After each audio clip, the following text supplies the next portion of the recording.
Bonjour tout le monde, j'espère que vous allez bien. Donc aujourd'hui un guide sur Bansko en Bulgarie, donc un guide pour les digital nomades. Donc récemment j'ai passé 3 mois à Bansko en Bulgarie. Donc le but de cette vidéo ça va être de vous donner un maximum d'informations si ça vous intéresse d'aller là-bas. Donc on va voir ensemble le coût de la vie, donc combien ça coûte de rester à Bansko, où habiter, comment trouver un appart, comment se déplacer, le coût de la nourriture, combien de temps on peut rester.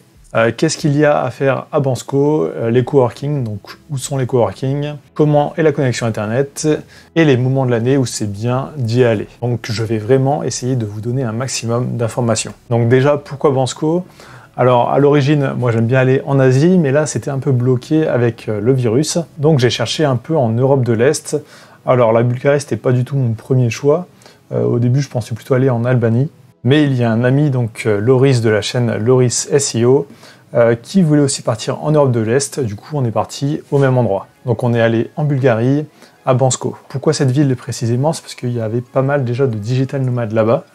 Donc il y a pas mal d'articles de blog qui parlent de cette ville-là. C'est un spot qui commence à être assez connu pour ça. L'avantage, c'est que c'est pas très loin de la France. Donc pour faire Paris-Sofia, ça met 2h45. Donc c'est assez rapide. Et ça coûte pas cher, donc nous, nos billets d'avion, on les a payés à peu près 30 €. Donc on arrive à Sofia.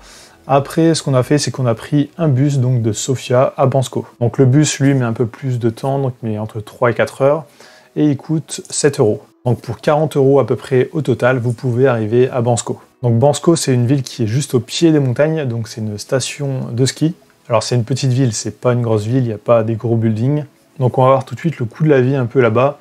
Donc combien ça coûte de vivre là-bas. Alors ce qu'il faut savoir aussi, c'est que ça va beaucoup dépendre aussi des saisons et de ce que vous allez faire là-bas. Si vous y allez l'hiver et que votre but c'est de faire du ski, ça va sûrement vous coûter plus cher, forcément en location de ski et en remontée mécanique, que si vous y allez l'été et que vous faites que bosser et faire des randos. Donc nous on y allait mi-septembre, donc on est resté 3 mois, donc on a pu voir un peu la fin de l'été, donc vraiment le beau temps, et en décembre aussi la neige. Donc j'avais fait les comptes, j'avais noté toutes mes dépenses vraiment en novembre. Donc en novembre, j'étais arrivé à peu près à 400 € de dépenses. Donc en comptant le loyer, la nourriture et 1 ou 2 restos. Donc j'ai fait quasiment aucune activité payante, sauf en décembre le ski.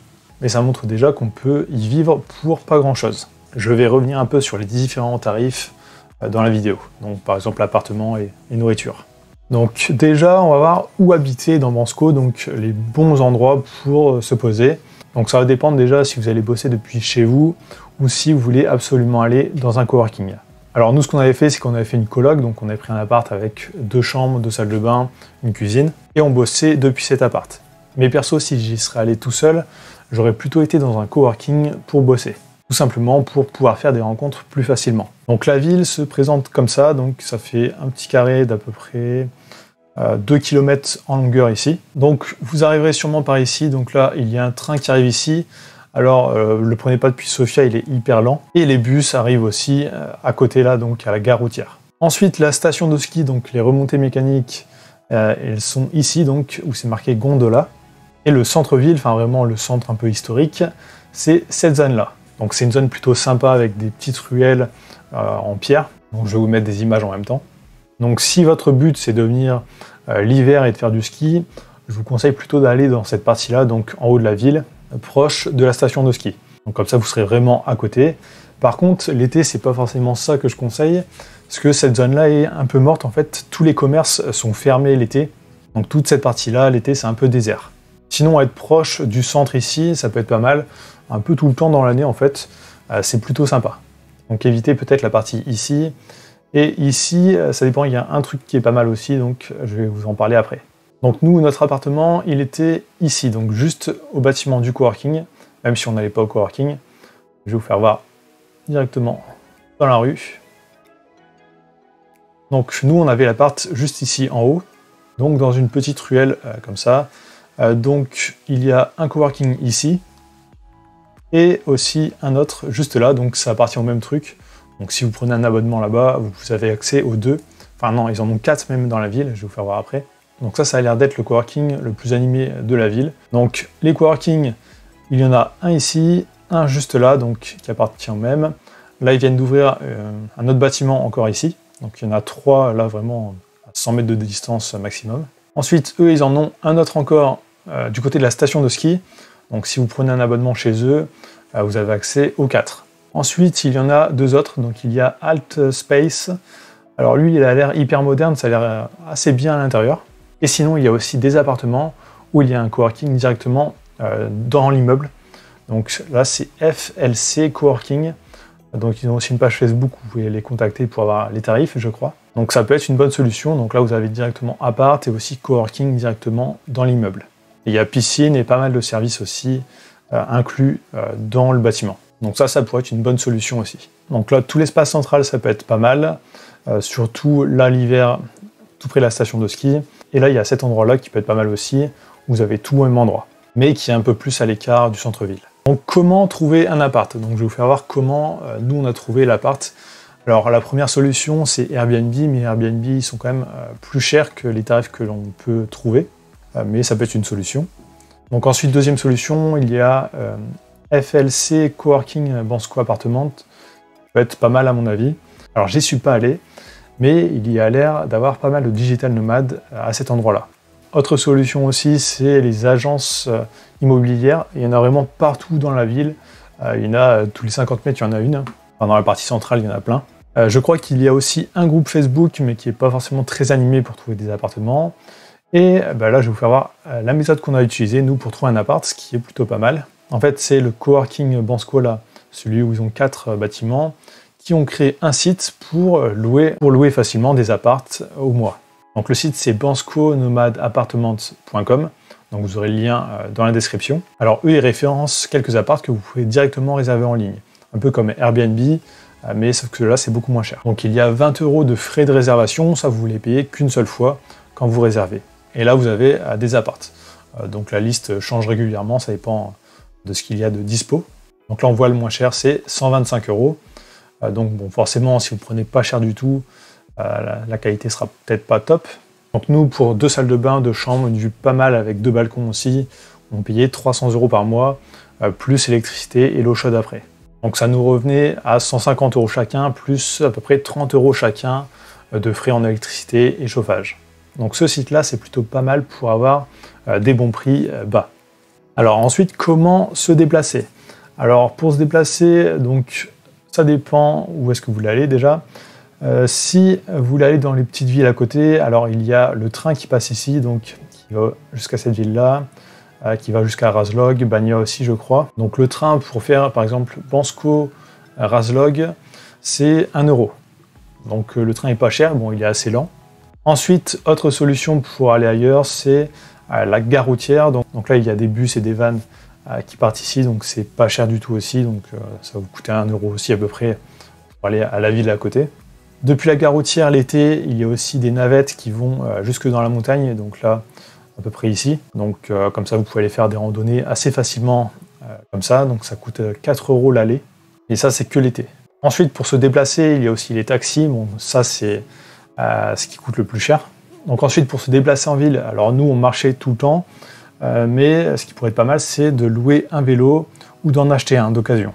Alors si vous êtes au coworking, là où il y a 4 bâtiments, vous pouvez louer des vélos au mois, je crois, et c'est pas très cher. Donc ça peut être pas mal, surtout si vous voulez en plus aller faire des balades en dehors de la ville. Ou sinon, vous pouvez aussi louer une voiture au mois, donc là, ça reviendra forcément plus cher. Donc pour la nourriture, combien ça coûte? Alors, on va dire que ça coûte à peu près la même chose qu'en France, enfin, nourriture que l'on achète dans les supermarchés, je parle. Alors, dans Bansko même, il n'y a pas de gros supermarchés, donc c'est surtout des supérettes, donc c'est pour ça que ça revient à peu près au même prix qu'en France. Il y a aussi un marché le dimanche ici dans le centre, donc le dimanche matin pour acheter les fruits et légumes. Et sinon, si vous voulez un gros supermarché, là, il faut aller dans la ville à côté, donc Razlog, et il y a un Lidl et aussi un gros supermarché, donc T-Market. Et souvent dans les coworking, justement, ils font des voyages ensemble pour aller au supermarché de temps en temps, je crois. Donc ensuite, niveau restaurant, donc l'été, dans la partie station de ski, il y en a pas mal qui sont fermés, mais dans le centre ici, ils sont tous ouverts. Donc il y a des restaurants plutôt pas mal et qui coûtent à peu près 2 fois moins cher qu'en France. Donc ensuite, combien de temps vous pouvez rester en Bulgarie? Donc c'est en Europe, donc vous n'avez pas besoin de faire de papier si vous voulez rester 3 mois en Bulgarie. Donc vous pouvez y aller directement avec une carte d'identité ou un passeport et rester 3 mois comme ça. Donc ça, c'est plutôt pas mal. Si vous voulez rester plus, normalement, il faut demander une autorisation. Enfin, il faut aller à Sofia, je sais pas, à l'immigration ou un truc comme ça, et faire un papier pour rester plus longtemps. Bon, ça, c'est en théorie. Il y en a pas mal qui le font pas et qui n'ont pas de problème quand ils sortent du pays. Mais officiellement, il faut le faire. Donc ensuite, qu'est-ce qu'il y a à faire à Bansko? Donc c'est une petite ville. Dans la ville, il n'y a pas forcément grand-chose à faire. Donc pour sortir, il y a le Pirin 75, donc un petit bar. Après, il y a un club aussi dont on n'y a pas été. Et nous, vu qu'on y a été entre 2 saisons, donc septembre à décembre, c'était pas forcément très animé, donc il n'y avait pas énormément de choses à faire. À moins qu'on ait tout loupé, je sais pas. Donc ce qu'il y a de pas mal à faire, sinon, c'est aller faire des randos dans la montagne. Donc on est juste au pied de la montagne, donc c'est assez facile d'y aller. Ensuite, bon, si vous voulez mettre de l'argent, vous pouvez faire des balades en quad, en moto, enfin, vraiment faire pas mal de choses. Sinon, il y a pas mal de sources thermales, enfin, je crois que ça s'appelle comme ça. Donc là, ce sera dans les villes à côté, donc à Banja et Dobrinic. Donc c'est assez connu justement pour ça là-bas. Il y a pas mal de gens qui y vont pour ça. Sinon, je pense que l'hiver, niveau fête, bar et tout, c'est beaucoup plus animé. Enfin, en tout cas en vidéo, ce que j'ai vu, ça a l'air d'être beaucoup plus animé que quand on y était nous. Donc voilà à peu près ce qu'il y a à faire. Donc c'est pas une ville super animée. Par contre, si vous allez dans les coworking, souvent ils organisent pas mal de choses entre membres. Donc ça peut être pas mal d'y aller. Donc ensuite, à quel moment de l'année y aller? Bon, ça dépend clairement de ce que vous voulez y faire. Si vous voulez aller bosser et faire du ski en même temps, bah, allez-y l'hiver. Si vous êtes plutôt randonnée et beau temps, allez-y plutôt l'été. Même septembre, novembre, il a fait assez beau. Donc ça peut être pas mal jusqu'à novembre encore. Donc ensuite, combien ça coûte les coworking? Donc les coworking coûtent à peu près tous le même prix, sauf celui à FLC Coworking Bansko Apartment. Je crois que c'est le moins cher. Mais les autres coworking, c'est à peu près 120 €, je crois. Alors attendez. Donc là, oui, 129 € par mois. Donc c'est à peu près le même prix. Donc à Coworking Bansko et à Alt Space Coworking, c'est à peu près pareil, je crois aussi. Donc ensuite, un site qui peut être pas mal pour trouver plein d'informations sur Bansko, c'est justement un wiki fait par le coworking de Bansko. Donc ici, vous allez trouver pas mal d'informations. Donc comment venir à Bansko et repartir. Donc là, vous allez pouvoir trouver les horaires, enfin vraiment pas mal d'informations. Ici, pareil, Getting Around Bansko, donc comment aller à côté de Bansko, donc comment visiter un peu. Donc ensuite, il y a pas mal d'informations là que je vous ai dit aussi dans la vidéo, qui sont aussi sur le wiki, donc en plus détaillé aussi de temps en temps. Donc où rester, où aller faire vos courses, donc si vous voulez faire vos courses, dans quel supermarché aller. Si vous cherchez un dentiste, médecin, coiffeur, enfin n'importe quoi, vous avez toutes les informations ici. Et vous avez aussi la liste un peu des activités à faire. Donc ça, je vous conseille vraiment d'aller regarder ce wiki, donc vous trouverez plein d'informations. Ce que vous pouvez faire aussi, c'est aussi rejoindre les groupes Facebook sur Bansko, donc il y en a plusieurs. Donc il y a le groupe du coworking Bansko, et il y a aussi 2 ou 3 autres groupes, donc vous pourrez trouver pas mal d'informations. Donc personnellement, je suis pas déçu d'être allé là-bas. Alors au départ, je me disais Bulgarie, bon c'est un peu pourri et tout, mais quand je suis arrivé à Bansko, j'étais plutôt surpris en bien. Je m'attendais vraiment à trouver une ville assez moche, mais au final c'était l'inverse. La ville est plutôt belle. Donc c'est un endroit que je recommande si vous voulez pas aller trop loin de la France, c'est plutôt pas mal. Et si vous voulez vous installer là-bas aussi, vous pouvez acheter des studios carrément à partir de 10 000 €. Donc c'est vraiment pas cher niveau immobilier. Donc personnellement, je préfère quand même l'Asie, Chiang Mai, Da Nang et toutes ces villes-là. C'est beaucoup plus animé, on peut faire pas mal de rencontres assez facilement. Surtout si vous êtes un mec célibataire. À Bansko, vous ne trouverez pas forcément beaucoup de femmes. Mais en Asie, vous en trouverez beaucoup plus. Ça, c'était la petite parenthèse. Donc personnellement, peut-être que j'y retournerai, je suis pas sûr. Mais si j'y retourne, j'irai vraiment dans un coworking. Et j'irai plus l'été, je pense, en plein milieu de l'été. Donc voilà, je pense vous avoir donné pas mal d'informations. Donc vous pouvez retrouver tous les liens utiles dans la description. Donc si vous avez regardé cette vidéo jusque-là, écrivez Bansko dans les commentaires, ça me permet de voir si les gens regardent bien jusqu'au bout les vidéos. N'hésitez pas à liker, à donner votre avis, à vous abonner, et je vous dis à très bientôt.